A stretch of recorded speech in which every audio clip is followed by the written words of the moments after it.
The door closed behind me with a snap that cut sharper than the wind. Snow whipped across the porch light, dusting my shoulders, clinging to my hair. I pounded on the wood until my knuckles ached, but no one moved on the other side. My name is Evelyn Carter, 70 years old, retired after decades of managing other people's fortunes. And in that moment, I realized how little control I had over my own family. Through the frosted glass, I saw the blur of my son, Lucas, pacing. His wife, Madeline, leaned close to him, whispering words I could almost catch. Something about signatures, about making sure she doesn't back out this time. My stomach turned. The storm howled, rattling the gutters. But inside their house, the air looked warm, almost golden. That light had been mine once, when family dinners ended in laughter, not ledgers. "Open the door," I called, my voice breaking against the wind. For a second, I thought Lucas might do it. His shadow paused near the handle, his shoulders bent like a boy caught between shame and obedience. But Madeline's voice cut through. "She'll be fine. If she won't cooperate, she'll learn." Then the shadow moved away. The cold crept under my coat, curling up my spine. My breath came out in clouds that dissolved before they could prove I was still here. Upstairs, one of my grandchildren asked if Grandma was coming in. Silence answered her. That was when something in me hardened. If my own blood could shut me out in the middle of a storm to wrestle control of what I had built, then I needed to remind them where that control had always belonged. I gripped my car keys, the metal biting my palm, and walked into the blizzard with a promise to myself. They thought they had locked me out. They hadn't realized yet I was the one about to shut them out. By the time I reached my own driveway, the storm had softened into steady flakes. My garage door groaned open, welcoming me back like an old friend who doesn't ask questions. Inside, the air was still and dark, waiting. I sat behind the wheel for a long minute, my fingers locked around the steering wheel, the echo of that slammed door still ringing in my ears. I didn't cry. I don't often. Years of sitting across mahogany desks, balancing spreadsheets with millions of other people's dollars, had taught me that tears don't close deals. Instead, I turned off the ignition, pulled the keys free, and let the silence settle. Somewhere under the layers of anger, there was a heavier ache, the knowledge that I had helped build the very comfort they now weaponized against me. When Lucas was little, he was the kind of boy who brought me dandelions and sweaty fists, proud of every yellow petal. I raised him after his father died young, pouring into him all the steadiness I could muster. I paid for tutors when math frustrated him, for soccer cleats when he thought he might want to try being an athlete, for clarinet lessons that didn't last 2 months. Every new pursuit, I backed him because I wanted him to believe in possibility. By the time he met Madeline, I had built my own company into something respectable, a financial advisory firm in downtown Chicago. I never flaunted it, but I never hid it either. Success left footprints, vacations, a comfortable house, the ability to say yes more often than no. When Lucas married, I gave them the down payment for their home, and later, I covered the difference when the market crashed and the mortgage nearly drowned them. At first, Madeline was grateful. She brought me flowers on birthdays, sent thank you notes written in her careful script. But gratitude has a shelf life when it isn't fed by limits. The more I gave, the less they asked permission to receive. Suddenly, it wasn't favors. It was expectations.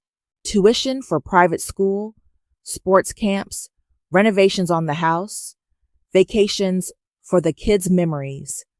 I told myself it was love, and maybe it was, in the beginning, but love without boundaries is charity disguised as obligation. I remember one night, About 3 years ago, Madeline sat across from me at their dining room table. She laid out folders as if we were colleagues, not family. "It would be simpler if you just let us manage the accounts," she said, her tone professional, almost clinical. "We could optimize. That way you don't have to worry." I smiled, sipping my tea. "Madeline, I managed portfolios bigger than this household's net worth before you graduated college. Worry isn't the issue." She laughed too brightly. "Of course. I just mean, you've done so much already. Let us shoulder some of it." But it wasn't my burden she wanted to shoulder. It was my authority. I felt it then. The subtle shift. How my years of guidance had become grounds for them to believe they deserved control. Lucas didn't resist. He never has. He avoids conflict like it's contagious. When I asked him later why he let her push so hard, he shrugged. "She's just trying to help. And honestly, Mom, you've always been in charge. Maybe it's time to let someone else." That was the first time the word time sounded like a weapon. From then on, the pressure grew. Madeline would bring up my forgetfulness, how I sometimes mislaid my glasses or repeated a story. She hinted at early dementia when neighbors were near enough to overhear. She dangled the grandchildren as leverage, saying they'd feel safer if Grandma had a proper plan in place. Slowly, the ground shifted beneath me, and every gesture of affection began to taste like strategy. I poured myself a cup of tea that night after the storm, wrapping both hands around the mug. My kitchen smelled faintly of cinnamon from the rolls I'd baked earlier in the week. On the counter sat photographs: Lucas at his college graduation, Madeline holding baby Emily, my husband in a suit he'd worn until the elbows thinned. These were supposed to be anchors, proof that family is stronger than weather. Yet they felt like exhibits in a trial I hadn't agreed to attend.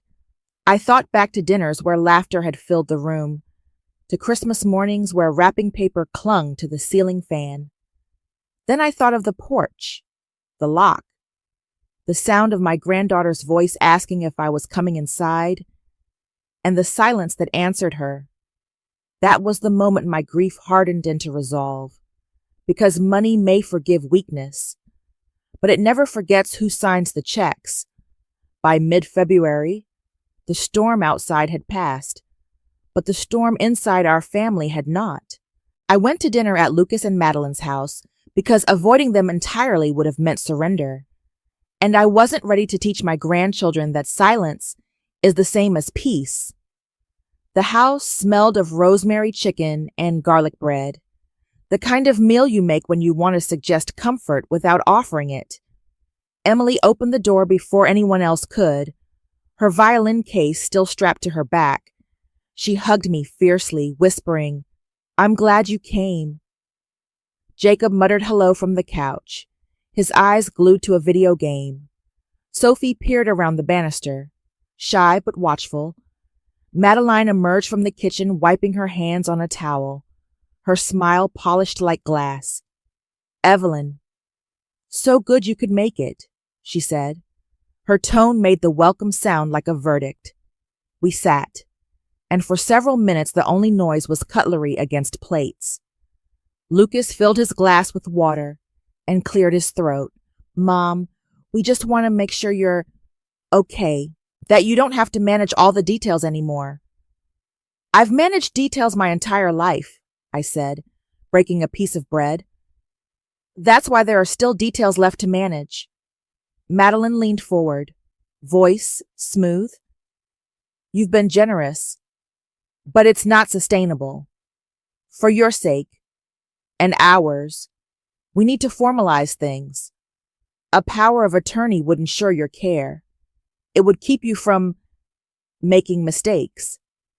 The way she lingered on that last word told me it wasn't concern, but strategy. Emily's fork clattered. "Grandma doesn't make mistakes," she said quickly. Madeline shot her a look sharp enough to silence a room. Lucas tried to chuckle it away. but it landed heavy. After dessert, Lucas walked me to my car, his breath puffed in white clouds. "She just wants security," he said softly. "Security for whom?" I asked. He didn't answer. 2 nights later, the storm returned. Fiercer. A white wall slamming against Chicago's streets. I was home knitting when my phone buzzed with a message from Emily. "Mom says you're being difficult. Please don't be mad at us." The words stabbed deeper than the wind howling at my windows. Against better judgment, I drove to their house, headlights carving tunnels through snow. Inside, the living room glowed too bright, shadows sharp as blades. Madeline was pacing. "This can't wait," she said. "We need you to sign. If you don't, we'll have no choice but to move forward with assisted living. It's for your own protection." "Protection doesn't come with locks," I replied. Lucas rubbed his temples. "Mom, please. You've been alone too long. You misplace things. You repeat stories." "Repeating a story isn't losing my mind," I cut in. "Don't confuse memory with control." The children stood at the base of the stairs, eyes wide. Jacob tugged Sophie upward, whispering that they should go. Emily lingered one heartbeat longer, her gaze fixed on me, then followed. Madeline's voice rose. "We're trying to help you, but you won't listen. You're leaving us no choice." She moved to the door and slid the deadbolt. "If you won't cooperate, maybe the cold will remind you what's at stake." For a moment, I couldn't breathe. The irony tasted bitter. A family so afraid of exposure, willing to expose me to the storm itself. My coat was thin, but pride is thicker. I opened the door myself, letting the blizzard whip inside, and stepped onto the porch. The slam behind me was final. Snow stung my cheeks. My breath vanished into the dark. I gripped my keys, each tooth pressing into my palm like a promise. My car engine roared to life, and in the rearview mirror, I saw a woman lined with years but steady in her eyes. "You end it tonight," I told her. As I pulled away, the house shrank in the mirror, its golden windows trembling in the storm. They thought the cold would break me. They didn't understand that sometimes the cold tempers steel. The drive back to my house was slow and deliberate, tires chewing over ice, wipers beating time to the decision already forming in my chest. By the time I pulled into my driveway, the choice was no longer a question. They had shut me out. Now I would show them what life looked like without the door I had kept open for so long. I brewed a pot of strong coffee even though it was nearly midnight. The ritual steadied me. Steam curled upward, smelling of resolve. At the kitchen table, I opened my leather planner, a habit from years of business I never abandoned, and wrote 3 names: Marin, my attorney; Andre, my financial advisor; and Judge Palmer, an old acquaintance from my advisory board days. With those names came leverage. The phone call to Maureen went first. She answered on the second ring, her voice gravelly with sleep but alert the moment she heard mine. "They locked me outside," I said plainly. "I need every power of attorney revoked, every joint authorization canceled, and a restraining order ready to file by morning." There was no hesitation. "I'll be there at 8, she replied. Next was Andre. He had always admired efficiency, and tonight I gave him plenty. "Freeze every automatic transfer. Cancel household allowances. Alert the banks that no new signatures in my name are valid without double verification." "You're sure?" he asked, though his tone said he already knew. "More sure than I've ever been," I answered. I slept little, but what rest I caught was clean. At dawn, the snow outside had softened to a dull white blanket.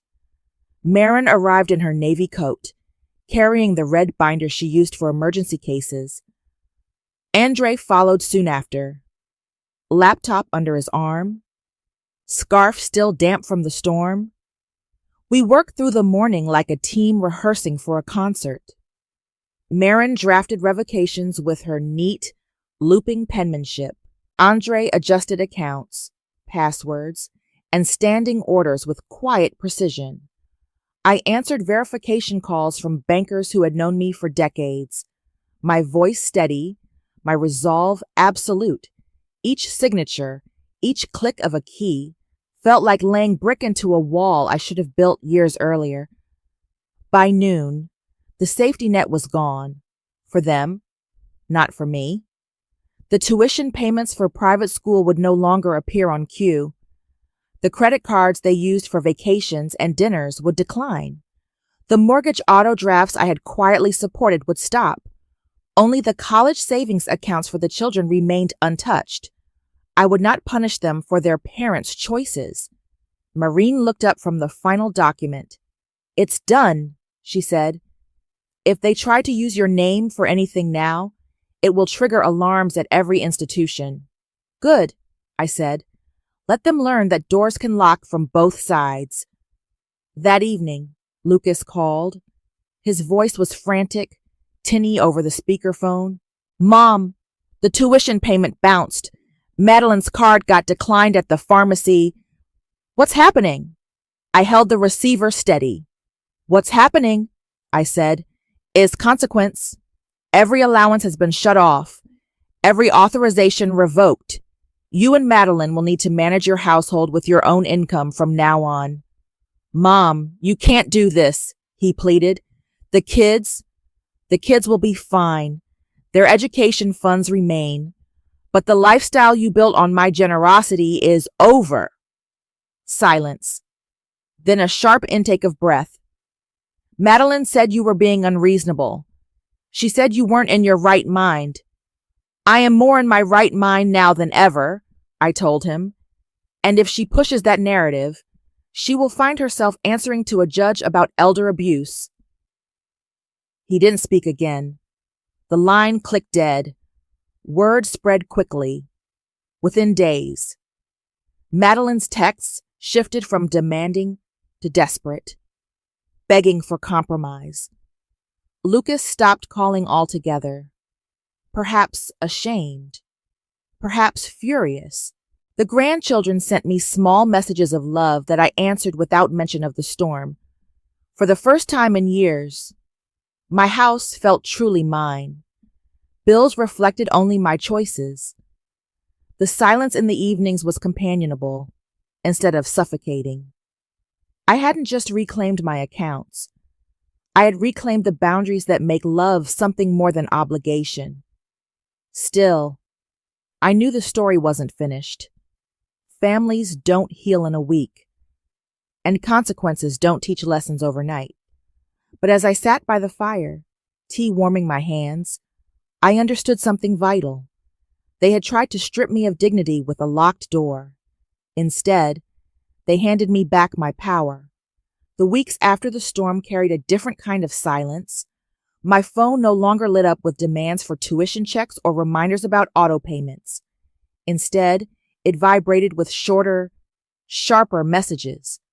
"At first," Madeline wrote, "you can't do this.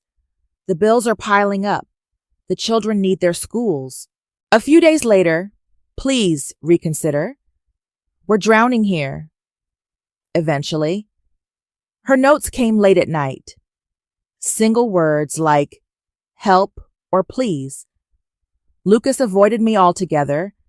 I heard through neighbors that he had started taking every real estate lead he could, even the small apartments he once brushed aside. For the first time in his life, he was putting in the hours without expecting anyone to cushion the fall. I almost pitied him. I almost admired him too. The children felt the change most quickly. Tuition went unpaid, and by spring they left their private schools. Emily told me in a shaky text that she hated switching, that she missed her friends. But as weeks passed, her words shifted. She began to describe the orchestra she joined at the public school, the new friends who laughed at lunch without caring about last names or zip codes. Jacob and Sophie adjusted too, learning that soccer practice on a worn field still carried the same joy as one lined in fresh chalk.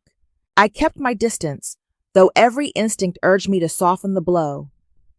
I visited on weekends, sometimes bringing cookies or a casserole, but never a checkbook. Boundaries drawn in snow remain, even when the thaw comes. I wanted them to learn that love is not measured in dollars, and that absence of money does not equal absence of care. Madeline returned to nursing full-time, her shifts long and weary. Lucas stumbled, failed, and then slowly began to stand straighter. Word reached me through old colleagues that he had finally closed several deals in a row, the kind that required persistence rather than charm. When I heard that, I smiled. Struggle, it seemed, had given him back some of the pride entitlement had stolen. It took months for dinners to feel less like tribunals. Holidays were still cautious, conversations careful, but there were signs of healing. The children grew louder, less afraid to laugh in front of their parents. Lucas spoke of his work with something approaching responsibility. Even Madeline, worn by her shifts, looked at me with less defiance and more fatigue. Sometimes exhaustion is the first step toward humility. One spring afternoon, Emily came to see me alone. She set her backpack on my kitchen floor and pulled out a notebook. "Grandma," she said, her voice steady, "will you teach me how to invest? Not big things, just how to make money work instead of waste it." For a moment, I couldn't answer. Her eyes were serious, older than her years, carrying both the loss of what she'd left behind and the curiosity of what might come next. We sat at the same table where I had once signed revocations and restraining orders. This time, there were pencils, diagrams, compounding interest explained in neat lines. She wrote quickly, asking questions sharper than most adults dared. And for the first time in months, I felt I was giving not charity, not defense, but legacy. That night, after she left, I stood at the window and looked out at the quiet street. The snow had melted, the sidewalks were clear, and families were walking dogs, dragging garbage bins, calling children inside for dinner. Ordinary life hummed along, steady and unremarkable. I thought of that storm, of the porch where I had been locked out, of the breath that nearly froze in my lungs, and I realized the cold had done more than sting. It had tempered me, like fire-hardened steel. They had thought it would break me. Instead, it gave me the strength to draw a line and hold it.